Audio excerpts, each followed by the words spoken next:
Aita for telling my son that we don't really have any room for him right now, so he needs to live with his dad and stepmom. My ex-husband and I divorced when my son was 10. My ex had found someone new.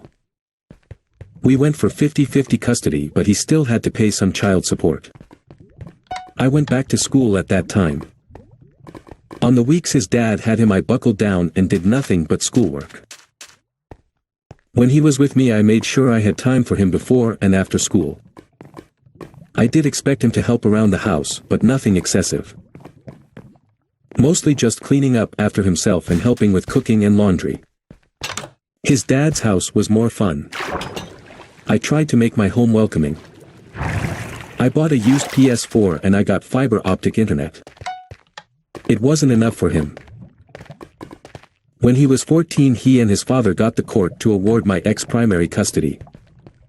I did fight it, but my son made it clear he would run away if I didn't give in. Counseling didn't help. I tried everything. It was devastating having my son decide I wasn't someone he wanted to spend time with. He started skipping visitation. When he did come, he would leave the house and not come home until it was time to sleep. During this time I started a relationship with my current husband. He helped me through this. He wasn't on my radar romantically, nobody was, so he got close by being an amazing friend. I asked him out and we got married 6 months later. We had known each other since I went back to university. 6 months after we got married I got pregnant. By strange coincidence, so did the woman my ex was cheating with. Not the woman he left me for. A newer model.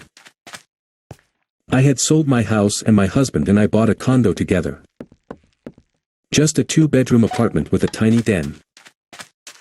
We made the den into a nursery and consolidated our offices into the 2nd bedroom. My ex moved in with his new girlfriend and she isn't a fan of my son. His stepmother doesn't want him there if his father isn't there, so my son is also in the new house with his dad's pregnant girlfriend and her mom. My son is 16 now and he called me to see if he could stay with me. I said I didn't really have any room. He asked me what I did with his room. He didn't even know I sold the house. He is very upset. He called me a bitch for not having a place for him to stay. I said he could stay in our living room on the couch. Not acceptable.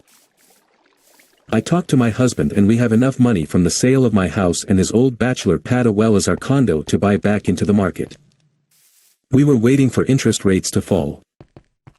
And we were going to move to a more reasonably priced city.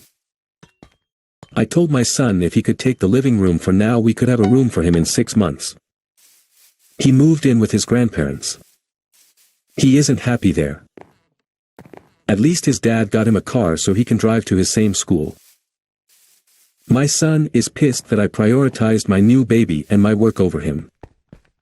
I had no expectation to ever need to house him again.